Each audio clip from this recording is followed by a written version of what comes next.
Oh, yes, that's right. Need to turn on the volume if I want the music to play. There we are.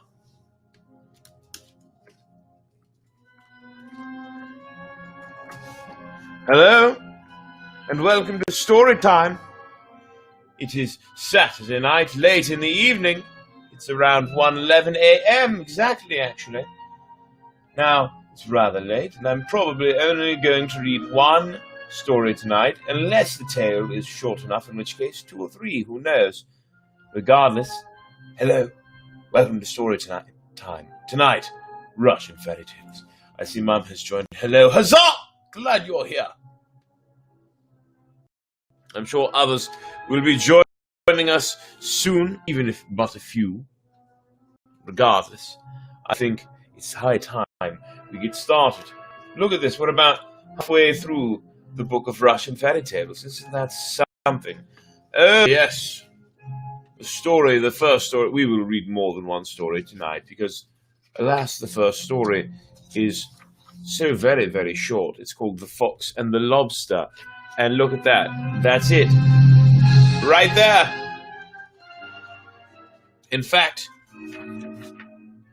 I think we'll get 4 stories tonight because they're all so short.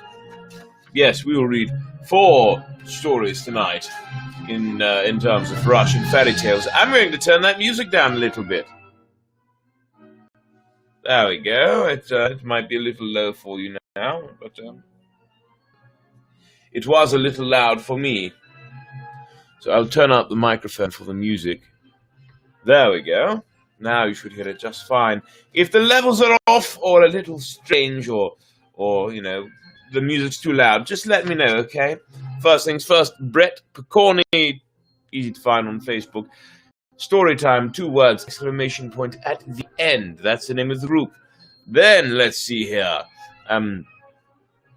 YouTube, Picorni1. Like, subscribe, share, comment, all that good stuff. And finally, there you are, Peter. Amber, I'm glad you're here. Huzzah! And to John. Funny you should say it's John's birthday today, because my friend John Waldman is also celebrating a birthday today. So to your John, happy birthday, and huzzah! And to my John, a special shout out, Mr. Waldman. And huzzah! Whether you're watching or not.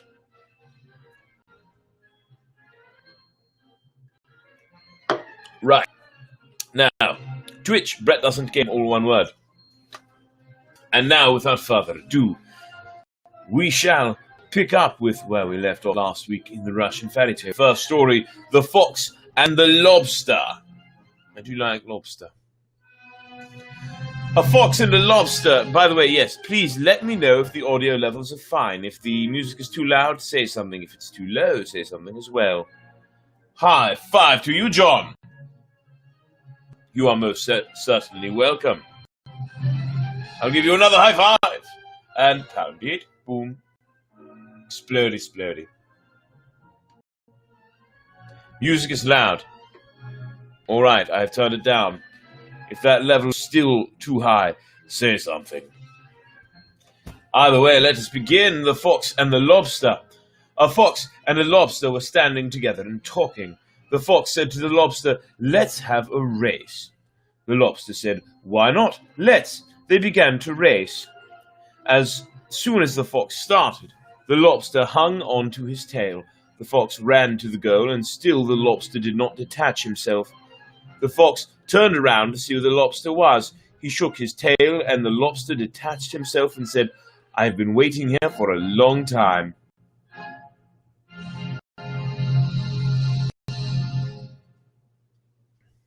Okay.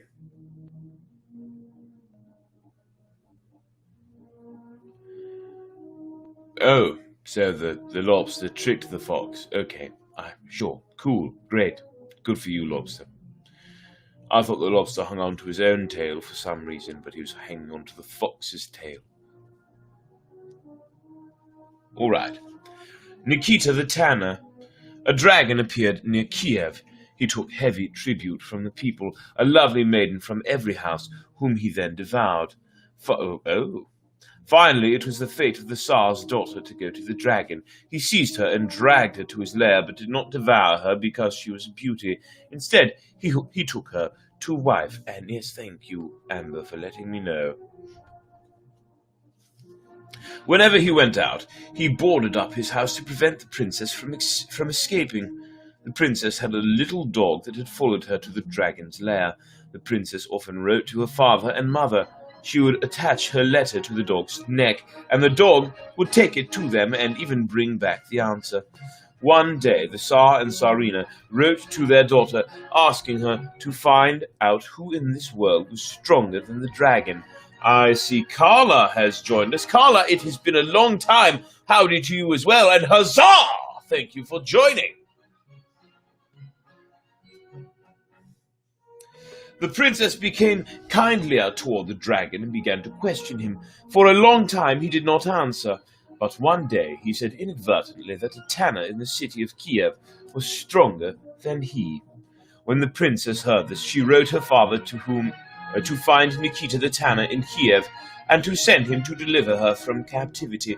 Upon receiving the letter, the Tsar went in person to beg Nikita the tanner to free his land from the wicked dragon and rescue the princess.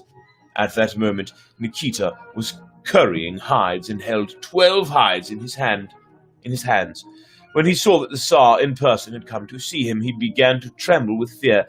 His hands shook, and he tore the 12 hides. But no matter how much the Tsar and Tsarina entreated him, he refused to go forth against the dragon. So I'm glad you're here, catching me live as well, Carla. It is wonderful to see you again. I've been wondering about you, actually, and Nicholas as well. It's been quite a while. Anyway, I hope you're well, and I'm glad to see you back.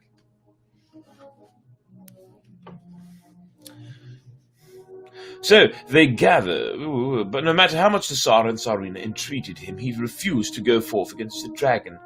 So they gathered together 5,000 little children and sent them to implore him, hoping that their tears would move him to pity. Crystal, I see you have joined us, and huzzah!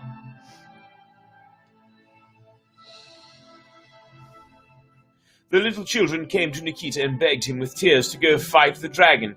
Nikita himself began to shed tears when he saw theirs.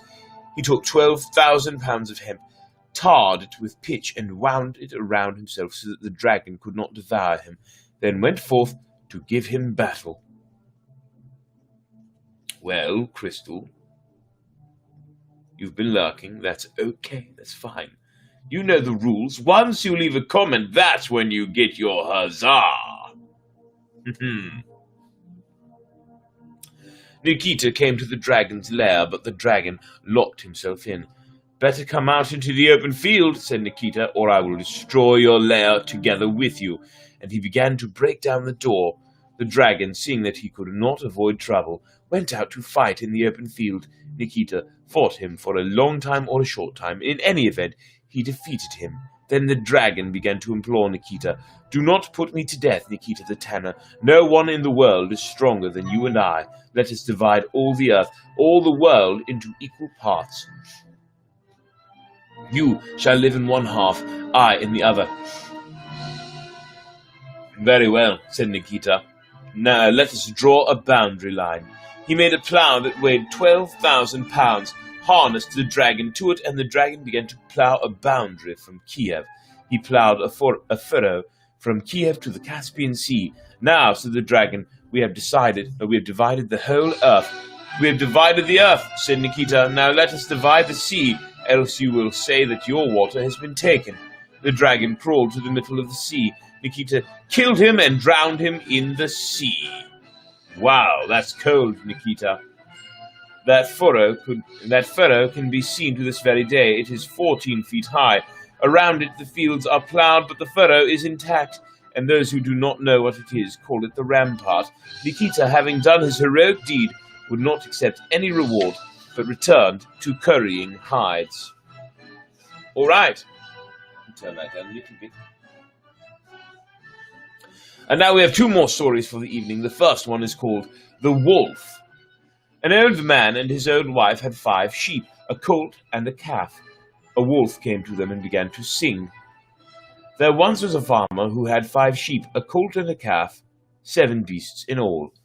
The old woman said to the old man, "Oh, what a fine song! Give him a sheep." The old man gave him a sheep. The wolf ate it and came again, singing the same song, and he came singing it until he had eaten the sheep, the colt, the calf, and the old woman. The old man remained alone. Again the wolf came to sing to him with the same song. The old man took a poker and began to belabor the wolf. The wolf ran away and never again came near the old man, and the old man remained alone in his wretchedness. What kind of story is that? Goodness gracious. Those silly Russians. Those wacky Russians. All right, one more. The tale of the goat shedding on one side. All right, let's see what it is.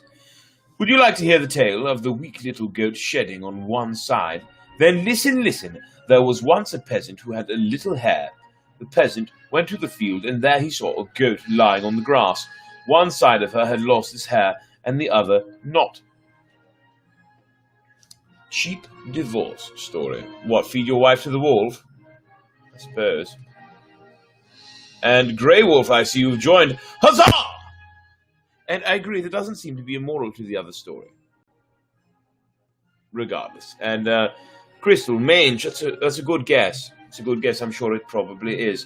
The peasant, but anyway, one side of her lost its hair, the other not.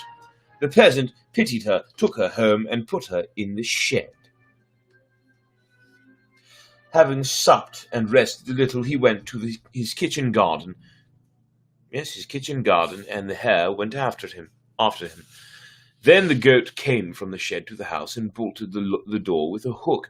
What a bastard! The hare wanted to eat and ran to the door of the house. He pushed with his paw, but the door was locked. "Who is there?" asked the little hare. The goat answered, "I, the weak little goat shedding on one side. If I come out, I'll break all your ribs." The little hare was grieved. He went out into the road and wept. He met a wolf who asked him, "Why are you weeping?" "There is someone in our house," the hare said through his tears. "Come with me," said the wolf. "I will drive him out." They came to the door. "Who is there?" asked the wolf. The goat stamped her feet and said, "I, the weak little goat shedding on one side. If I come out, I'll break all your ribs." They went away from the door. The little hare again began to weep and went out into the road, and the wolf ran away to the woods. Really? Then the hare met a cock, who said, "Why are you weeping?" The hare told him, and the cock said, "Come with me, I will drive her out." Near the door the hare, to frighten the goat, said, "A cock has come with me. He carries a saber on his shoulder. He is coming to kill the goat and cut her head off."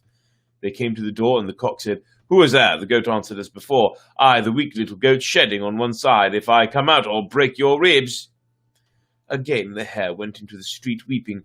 A busy bee flew to him and said, "Who has hurt you? Why are you crying?" The hare told her, and the bee flew to the house. She asked, "Who is there?" and the goat answered as before. The bee grew angry and began to fly around the walls. She buzzed and buzzed till she found a little hole. She crawled through it, stung the goat on her shedding side, and made a swelling there. The goat rushed out of the door as fast as she could and never came back. The little hare ran into the house, ate and drank, and lay down to sleep. When he awakens, the real tale will begin. Oh my goodness, so that was another interesting story. And Crystal, to answer your question, allow me to put it up for everyone to see. Did you already read about Baba Yaga, or Baba Yaga, however you want to pronounce it? There are several pronunciations. Either way, Baba Yaga is a witch, for those of you who don't know, a very, very powerful being who you don't want to mess with. Regardless, tonight there were no stories that included Baba Yaga. None tonight, that is. I have read about Baba Yaga before, though. She has made an appearance in several stories, many stories, actually, that have been read in the book. So, yes, I have read about Baba Yaga, but not tonight. So, there's that. And, yes, Amber, These stories are mostly about crazy animals. Anyway, though, that's all I'm reading for tonight. It's 1:30, and I do believe it's time to get to bed. I have a full day ahead of me tomorrow. So, and yes, you have. She is your favorite, Crystal. I'm glad to hear that. I will give you a shout out next time there's a Baba Yaga story. And Amber, you have been here for a few. Crystal, I'd be surprised if you hadn't heard any Baba Yaga stories since I've been doing this. There's been quite a few. Regardless, I'm sure there will be more.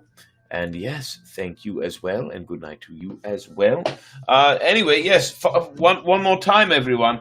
If you'd like to find me on Facebook, it's Brett Picorni. I'm not too hard to find. So go ahead and friend me if you like. I'm very friendly, and I'm happy to friend anyone who wants. And you can also, and yes, good night, Mum, to you as well. And anyone, you also get interrupted a lot. Oh, I'm sorry to hear that. That's okay, though. You'll catch one eventually. But anyway, story time. 2 words, exclamation point at the end. Your comments are in 12 or more of my thumbnails. How funny is that? Probably because you get a lot of featured comments, don't you? But anyway, YouTube, BPicorni1. Make sure you like, subscribe, share, and comment. Soon I will be starting a new channel. I'm trying to figure out what I should title it. I'm thinking That Guy Who Cooks, or Some Guy Who Cooks. Something along those lines. It turns out Food Dude is taken. It was fun. That wolf eating the sheep and the farmer's wife story will keep me up. I'm going to figure out the moral. Well, Carla, I certainly do hope you figure out the moral. If you do, please post them in the comments. I would love to hear. So anyway, and yes, finally, Brett Doesn't Game, all one word, for Twitch if you would like to follow there. Please follow on YouTube, though, and if you have any ideas for my new channel, I'm going to start a food channel. I may just create Meat Mac. I may create that as a channel and do videos, more than just macaroni and cheese videos, of course, but I may do that. So, all right, anyway, good night. I bid you adieu. Have a wonderful rest of your evening, everyone, and a wonderful day tomorrow. And I will see you then for story time when we resume with some more Russian fairy tales. Good night, good night, good night.